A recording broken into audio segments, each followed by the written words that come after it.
The Mezcla Man, retold by J. Frank Dobie. The search for gold by the conquistadors, the Spanish conquerors, began the moment Christopher Columbus stepped onto the soil of the Americas in 1492 and claimed the land for Spain. Wherever the conquistadors explored in the New World, they hunted for gold. They had heard stories about fabulous treasures, and they wanted desperately to claim the riches for themselves. The decades passed, but these legendary treasures were never found, so other legends and other treasures took their places.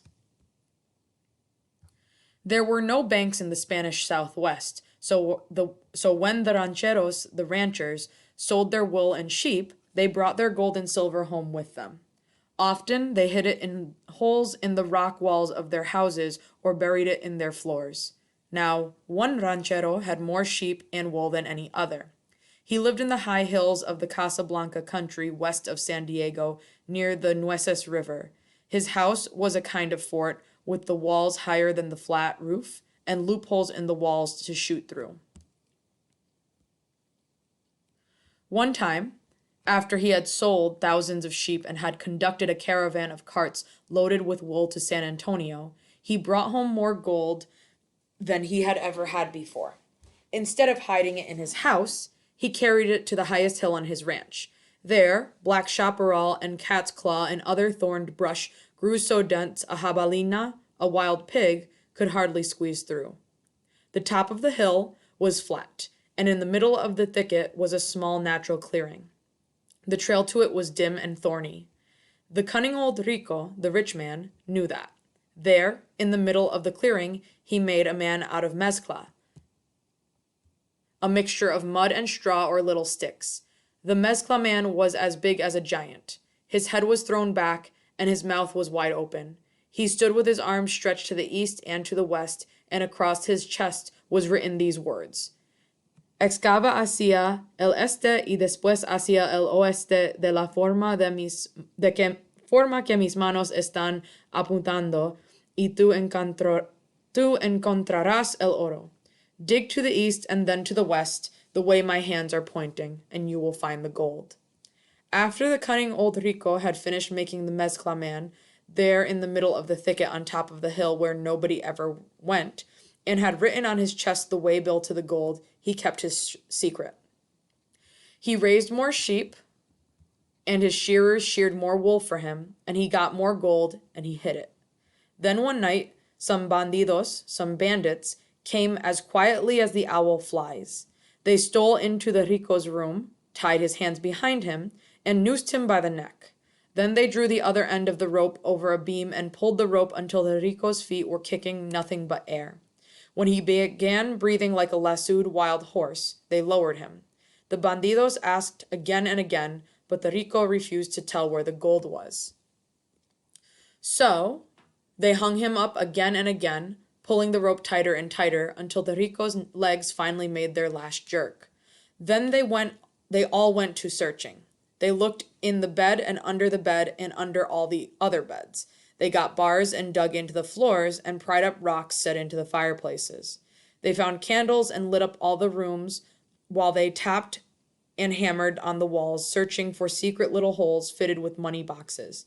They pried up the lid of a big leather chest. They looked everywhere there was to look inside the house and found not one piece of gold. When daylight came, they began digging holes under the mesquite trees and around the big corral. One found the trail going up through the brush on the hill, followed it, and came to the Mezcla Man. He could not read the writing on the Mezcla Man's chest, but he knew it meant something. He came back yelling, "Now it is found!" All the bandidos went up the hill.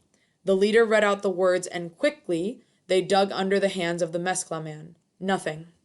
For 2 days, the bandidos ran east and west the ways the hands pointed, looking for likely places to dig. They were in a hurry, not only from eagerness for the gold, but also because they knew that, before long, honest people would find out about the murder of the Rico and begin tracking them down. With all that scrambling up and down the hill, the trail became as plain as the road to Laredo. On the afternoon of the second day, the bandidos and horses heard galloping, so they fled. The rancheros who were after the bandits came to the thicket and saw the strange Mezcla Man. They read the writing on his breast and forgot all about murder and justice. They thought only about gold. Nobody was after them, so they could dig as deep and as far out as they wanted to. They followed the imaginary lines extending from the Mezcla Man's shoulders, his arms, his forefingers, and out his middle fingers, trying to locate the right place to dig. They even dug a hole on a hill 5 miles away. They cut paths through the brush east and west. But after they had dug and found nothing, they got disgusted and quit. Then the pastores, the shepherds, began grazing their sheep up to the Cerro del Rico, up to the hill of the rich one. These pastores left their dogs to care for the sheep so they could dig all day long. They dug new holes and they dug the old holes deeper. But they did not find anything, and after a while they got disgusted and quit. One old pastor did not quit. Every morning he took his grubbing hoe and spade and dug. One day, after he had been working very hard and was thirsty and tired, the pastor looked at the writing for a long time. At last he spoke to the man of mud and sticks. Bandidos came here and found you and read your message, but they did not find the gold. Then all the rich and important rancheros came. They dug out to the east and the west, but they did not find the gold.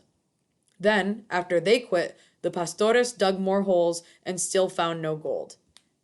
And I have been digging my arms off for over a year and have never found so much as a copper centavo, so much as a penny. Enraged, the pastor slapped the Mezcla Man on his mouth, and then seized his spade and hacked off his head. Then he chopped off the right arm, which pointed to the east, and then the left arm, which pointed to the west. And then, with all his might, the pastor brought his spade down through the words on the Mezcla Man's chest and into his enormous stomach. And when he did, gold coins, and some silver coins too, poured out onto the ground. You see, the cunning old ranchero had built the man to hold plenty, and had fed him through his open mouth until he was full. The pastor gave his master some of the money, but he kept the rest. He never again herded sheep or anything else. He lived muy contento, quite happily, all the rest of his life.